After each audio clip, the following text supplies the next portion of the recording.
Hello दोस्तों, पिछले lecture में हमने थ्योरी पढ़े। आज इस लेक्चर में हम कुछ न्यूमेरिकल सॉल्व करेंगे और उसके बाद कुछ आगे की थ्योरी पढ़ेंगे। तो पहला सॉल्व करते हैं।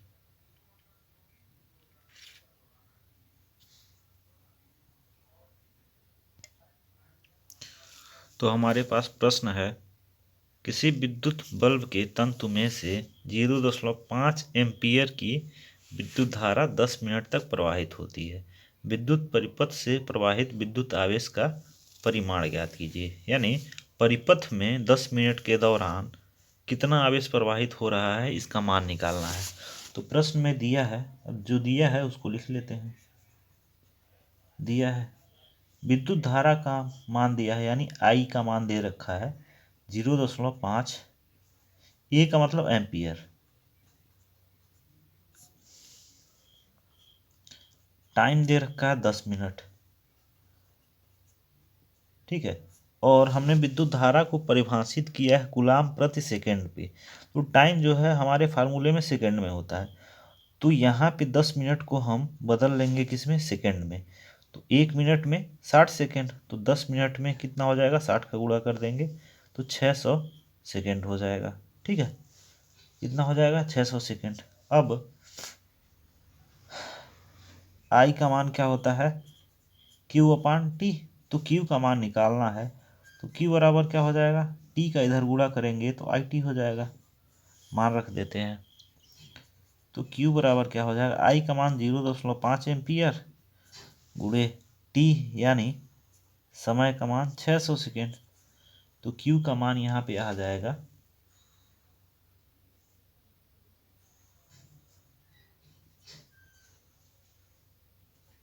300 कूलाम। ठीक है। तो यहाँ से आवेश का मान क्या हो जाएगा, 300 कूलाम।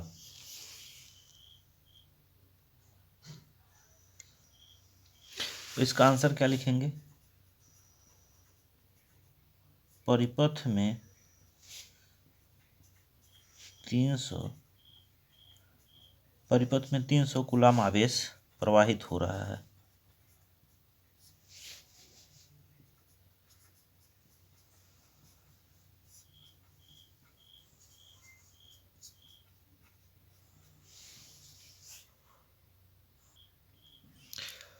अगला प्रश्न है, 12 वोल्ट विभवांतर के दो बिंदुओं के बीच 2 कूलाम आवेश को ले जाने में कितना कार्य किया जाता है। तो हमारे पास विभवांतर क्या दे रखा है, 12 वोल्ट। ठीक है। और विभवांतर क्या दे रखा है, 12 वोल्ट। ठीक। और आवेश यानी Q का मान क्या दे रखा है, 2 कूलाम। कूलाम को हम C से भी, कैपिटल C से भी दर्शाते हैं। ठीक है। आवेश का जो मात्रक है उसको कैपिटल C से भी दर्शाते हैं। ठीक। तो हमारे पास विभवांतर का फार्मूला क्या हो जाता है, W/Q। तो W का मान निकालना है। ठीक है। तो V का मान रख दिए 12, W का मान निकालना ही है, Q का मान 2। तो अगर इसको हम करेंगे तो ये 12 गुणे 2 हो जाएगा। तो W का मान क्या आ जाएगा हमारे पास, 24 जूल। ठीक है। तो आंसर क्या हो जाएगा, आंसर आवेश को ले जाने में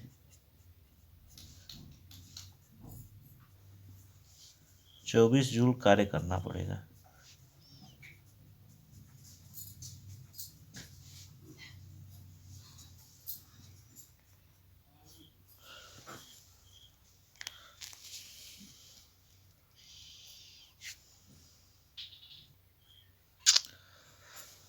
अगला टॉपिक है ओम का नियम। ठीक है। तो ओम का नियम क्या कहता है, ठीक। तो ओम का नियम कहता है, यदि किसी चालक की भौतिक अवस्थाएं अपरिवर्तित रहें। ठीक है। भौतिक अवस्थाओं का मतलब जैसे ताप है, दाब है इत्यादि में परिवर्तन ना हो। ठीक है। तापमान नियत रहे, दाब भी नियत रहे, दाब के मान में भी कोई बदलाव ना हो, तापमान में भी कोई बदलाव ना हो, तो वही कह रहा है भौतिक अवस्थाओं में कोई परिवर्तन ना हो। तो यदि किसी चालक की भौतिक अवस्थाओं में परिवर्तन ना हो तो उसके सिरे पर लगाया गया विभवांतर तथा धारा का अनुपात नियत रहता है। ठीक है, या फिर इसको एक और तरीके से कहा जाता है, यदि किसी चालक की भौतिक अवस्थाएं परिवर्तित न हो तो चालक के सिरों पर लगाया गया विभवांतर उसमें बहने वाली धारा के मान के अनुक्रमानुपाती होता है। ठीक है, तो चालक के सिरों पे लगाया गया विभवांतर उसमें बहने वाली धारा के मान के अनुक्रमानुपाती होता है। ठीक है, तो अगर इसको हम कहें तो V क्या होता है, V प्रोपोर्शनल हो जाएगा किसके, I के। अब जब ये अनुक्रमानुपाती का चिन्ह हटाते हैं हम लोग तो यहाँ पर बराबर रखते हैं, साथ में एक नियतांक भी रखते हैं। ठीक है, तो नियतांक का मान क्या हो जाएगा, R। ठीक, जहाँ R एक नियतांक है।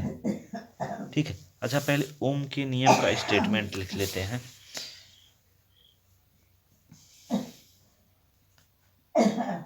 यदि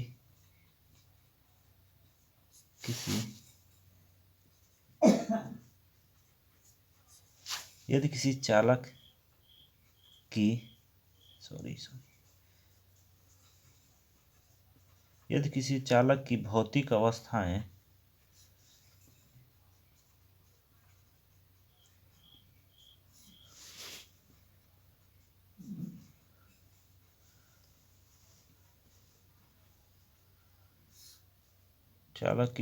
अवस्थाएं अपरिवर्तित रहें तो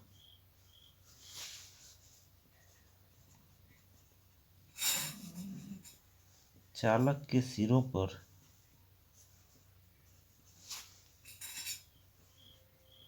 लगाया गया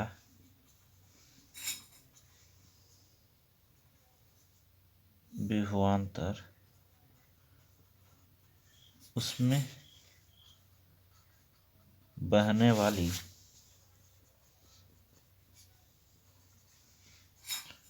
धारा के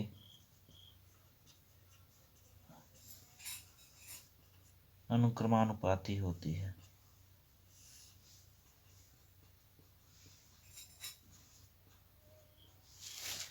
ठीक है, तो ओम का नियम क्या कह रहा है, यदि किसी चालक की भौतिक अवस्थाएं अपरिवर्तित रहें तो चालक के सिरों पर लगाया गया विभवांतर उसमें बहने वाली धारा के अनुक्रमानुपाती होता है, V प्रोपोर्शनल टू I। और उसके बाद अनुक्रमानुपाती का चिन्ह हटाएंगे, बराबर का चिन्ह रखेंगे और फिर एक नियतांक रखेंगे। तो ये लिखते हैं जहाँ R एक क्या है, नियतांक है। ठीक, और इसी को दूसरे रूप में करें हम लोग तो क्या हो जाता है, अगर I को इधर ट्रांसफर कर दें तो V अपान I बराबर क्या हो जाएगा, R। यानी चालक के सिरों पर लगाया गया विभवांतर तथा उसमें बहने वाली धारा, ठीक है, का अनुपात क्या होगा, एक नियतांक होगा। ठीक, ये दूसरे तरीके से हो गया। अब R यहाँ है क्या, R को हम लोग बोलते हैं प्रतिरोध, विद्युत प्रतिरोध। ठीक है, R को क्या बोलते हैं, विद्युत प्रतिरोध।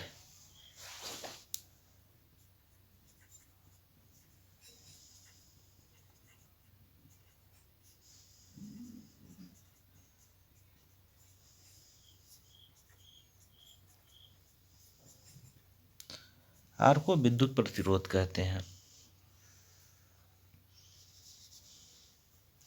और एक बात और गौर करने वाली है, R का जो मान होता है ना वो पदार्थ की भौतिक अवस्थाओं पे निर्भर करता है। ठीक है, भौतिक अवस्थाओं का मतलब एक तापमान हो गया, दाब हो गया। ठीक, उसके बाद चालक तार जो है, चालक तार की लंबाई हो गई, चालक तार की मोटाई हो गई, उसके अनुप्रस्थ काट का क्षेत्रफल हो गया, चालक तार किस पदार्थ का बना है, इन सब पे किसी भी चालक तार का विद्युत प्रतिरोध निर्भर करता है। ठीक है, तो इस बात को हम लोग लिख लेते हैं।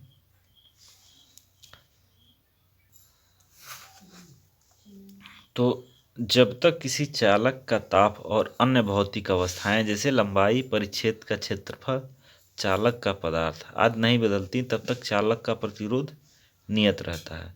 आगे हम एक टॉपिक पढ़ेंगे जिसमें आर किन किन बातों पर निर्भर करता है उसको देखेंगे। ठीक है।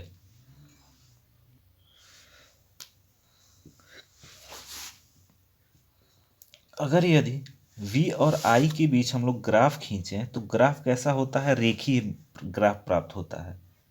V व I के मध्य ग्राफ रेखीय होता है। जैसे ये एक्सिस हो गया, इस पे हम दर्शाते हैं किसको? V को। सॉरी जो यहाँ दर्शा रहे हैं हम V,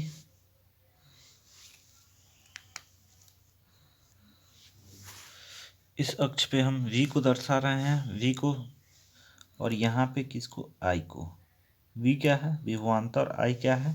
विद्युत धारा। तो ग्राफ हमको मिलता जो है लीनियर मिलता है, यानी सरल रेखा मिलता है। ठीक है। तो V और I के बीच ग्राफ कैसा मिलता है? एक सरल रेखा प्राप्त होता है।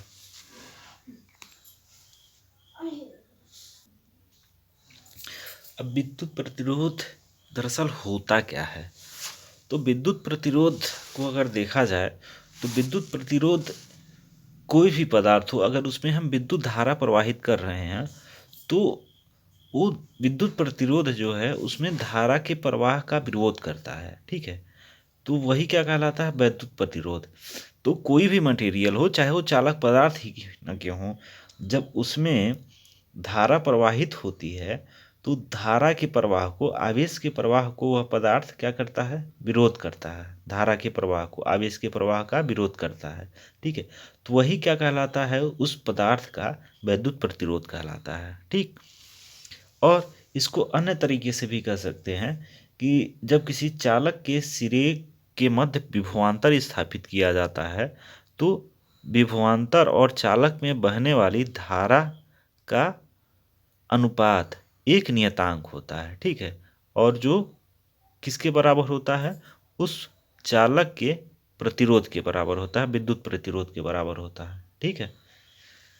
तो ओम के नियम से हमको जो नियतांक प्राप्त हुआ था आर, वही क्या होता है? वैद्युत प्रतिरोध होता है। वैद्युत प्रतिरोध। तो वैद्युत प्रतिरोध किसी पदार्थ का वह गुण है जो आवेश के प्रवाह का विरोध करता है। ठीक है। अब ये तो एक परिभाषा हो गई पदार्थ के गुण के अनुसार, लेकिन अगर हमको किसी पदार्थ का प्रतिरोध ज्ञात करना हो, ठीक है, तो उसकी हमको एक गणितीय परिभाषा चाहिए जिसकी वजह से, जिसके जरिए हम प्रतिरोध का क्या कर सकें? मान ज्ञात कर सकें। ठीक है। तो उसको ज्ञात करने का आधार है हमारे पास ओम का नियम। ओम का नियम क्या कहता है? कि ओम का नियम ये कहता है कि चालक के सिरों पे लगाया गया विभवांतर चालक में बहने वाली धारा के अनुक्रमानुपाती होता है। और या फिर उसका दूसरा रूप है, चालक के सिरों पे लगाया गया विभवांतर तथा चालक में बहने वाली धारा का अनुपात क्या होता है? एक नियतांक होता है। और वो जो नियतांक होता है वही क्या होता है? विद्युत प्रतिरोध। तो गणितीय रूप से अगर हम देखें तो R बराबर क्या मिल गया हमको? V अपन I क्या है? नियतांक है। नियतांक क्या है? R है। तो R जो है, R का हमको मान निकालना हो तो V और I का मान हमको ज्ञात हो तो हम किसी भी चालक का वैद्युत प्रतिरोध ज्ञात कर सकते हैं। तो ये विद्युत प्रतिरोध की क्या हो गई? गणितीय परिभाषा। क्या हो गई? गणितीय परिभाषा। तो गणितीय परिभाषा क्या है? लिख लेते हैं।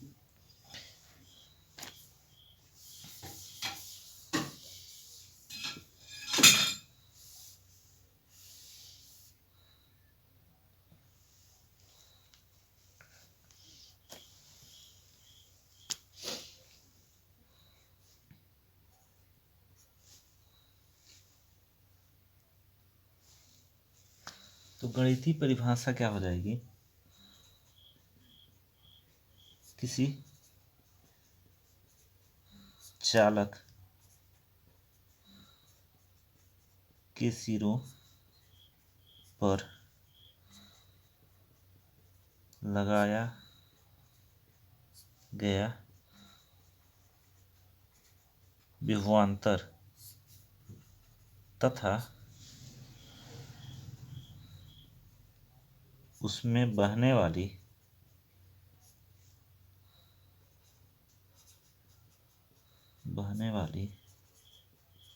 धारा के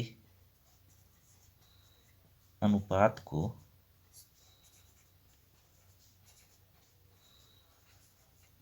विद्युत प्रतिरोध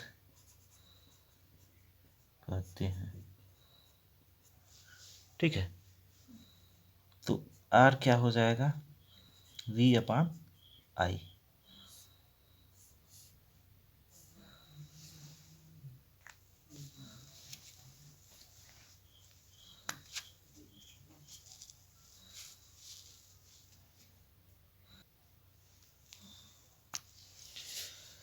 अब देखते हैं विद्युत प्रतिरोध क्या है। एक भौतिक राशि है, भौतिक राशि है तो इसका क्या होगा, मात्रक होगा।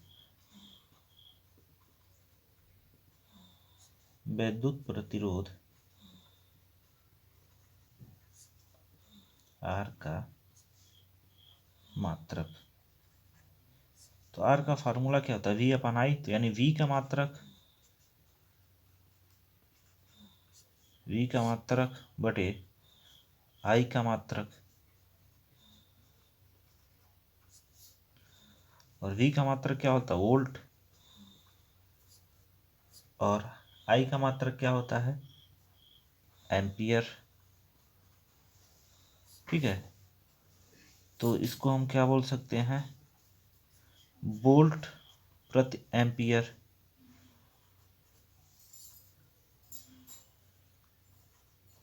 वोल्ट प्रति एम्पियर, इसी को हम लोग क्या बोलते हैं, ओम। क्या बोलते हैं, ओम। वोल्ट प्रति एम्पियर को ही क्या बोला जाता है, ओम। ठीक है, अच्छा, अब एक ओम की परिभाषा हमको बनानी हो तो क्या करेंगे, अब फार्मूला है ना, R बराबर V/I। इस फार्मूले में क्या करते हैं, V बराबर 1 वोल्ट, I बराबर 1 एम्पियर। तो R का मान क्या आ जाएगा, R का मान आ जाएगा 1 वोल्ट बटे 1 एम्पियर। तो R की वैल्यू जो होगी क्या हो जाएगी, 1 वोल्ट प्रति एम्पियर, या फिर R बराबर क्या हो जाएगा, 1 ओम। अच्छा, ओम का सिंबल क्या होता है, ये ओम का एक ग्रीक अल्फाबेट है ओमेगा, जो क्या होता है, ओम का सिंबल, विद्युत प्रतिरोध का सिंबल, प्रतीक होता है। ठीक है, अब यहाँ तक समझ में आ गया। तो फिर हमको बनानी हो परिभाषा, अगर विद्युत प्रतिरोध के मात्रक ओम की, तो क्या बनाएंगे,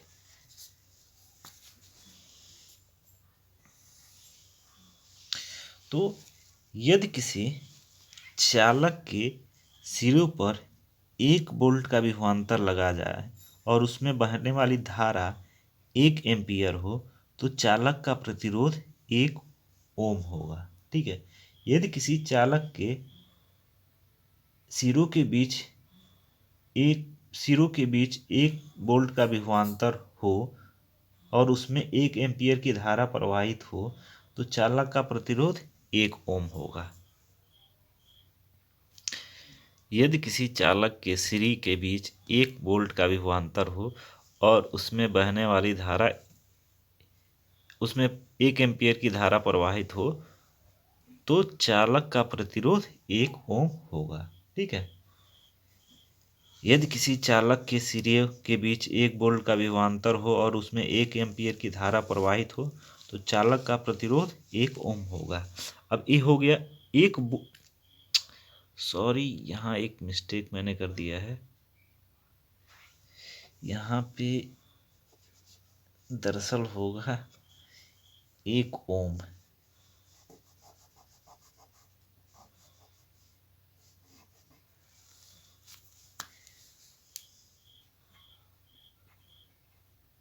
अच्छा, ये 1 ओम की परिभाषा हो गई, या फिर अगर सीधे सीधे अगर पूछा जाए ओम की परिभाषा क्या होगी, तब भी यही होगा कि यदि चालक के सिरों के बीच 1 वोल्ट विभवांतर हो और उसमें 1 एम्पियर की धारा प्रवाहित हो रही हो, तो चालक का प्रतिरोध 1 ओम होगा, या फिर चालक का प्रतिरोध क्या कहलाता है, ओम कहलाता है। ठीक।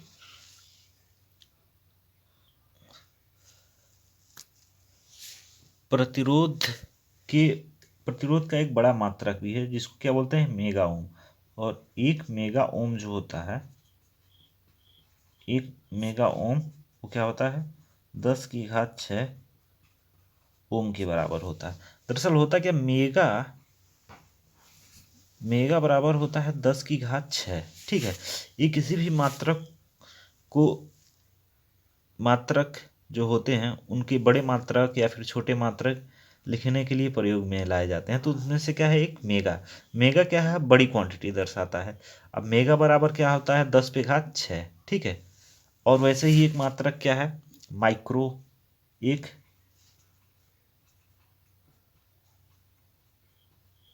Micro ohm. तो माइक्रो ओम क्या हो जाएगा, 10⁻⁻⁶ ओम। ठीक है। तो कहीं अगर मेगा दिख जाए तो मेगा का मतलब क्या होता है, 10⁻⁶। तो जैसे अगर हम लोग देखें विद्युत शक्ति का मात्रक क्या होता है, वाट, और उसका बड़ा मात्रक क्या हो जाता है, मेगावाट। ठीक है। मेगा जो है बड़ी राशि को, अब जैसे मेमोरी के स्टोरेज के यूनिट, ठीक है, तो हम लोग कहते हैं एमबी, एमबी बोलते हैं ना, तो एमबी का मतलब क्या होता है, मेगा बाइट। ठीक। वैसे जीबी बोलते हैं तो जीबी क्या होता है, गीगा बाइट। तो जीबी गीगा जो होता है मेगा से भी बड़ा होता है। ठीक। तो ऐसे यहाँ पे क्या है, मेगा ओम। मेगा ओम का मतलब 10⁻⁶ ओम। तो एक प्रश्न है, एक चालक के सिरों का विभवांतर 12 वोल्ट है। यदि चालक में 4 एम्पियर की धारा प्रवाहित हो रही हो तो चालक का प्रतिरोध कितना होगा। तो दिया जो है वो पहले लिख लेते हैं। दिया है दी यानी विभवांतर कितना है, 12 वोल्ट है।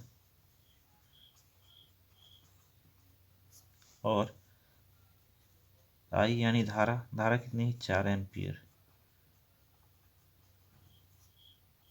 4 एम्पियर। ठीक है। तो आर का मान निकालना है हम लोगों को। ठीक है। तो हम लोग जानते हैं आर का फार्मूला क्या होता है, V/I। तो मान रख देते हैं, V का मान क्या है, 12, आई का मान 4। तो आर का मान कितना हो जाएगा, 3 ओम। ठीक है। तो हमारा आंसर क्या हो गया,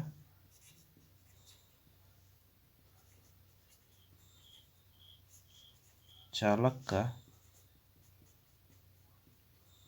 प्रतिरोध 3 ओम है।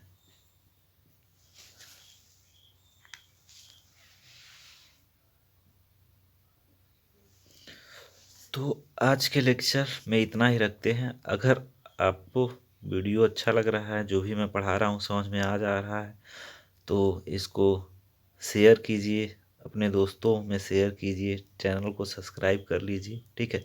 अगर कोई डाउट हो, ठीक है, तो डाउट को कमेंट सेक्शन में ज़रूर भी लिखें, ज़रूर लिखें। और मैंने डिस्क्रिप्शन में अपना मोबाइल नंबर दे रखा है, तो व्हाट्सएप पे मैसेज करें तो मैं आपको व्हाट्सएप ग्रुप से व्हाट्सएप ग्रुप में ऐड कर दूंगा, क्योंकि अभी यूट्यूब मुझे अलाउ नहीं कर रहा है व्हाट्सएप ग्रुप या फिर टेलीग्राम का लिंक शेयर करने के लिए। वह लिंक क्लिक नहीं होगा, क्योंकि मैं कोशिश कर रहा था डिस्क्रिप्शन में डालने के लिए, लेकिन वह लिंक क्लिक नहीं हो रहा था। ठीक है।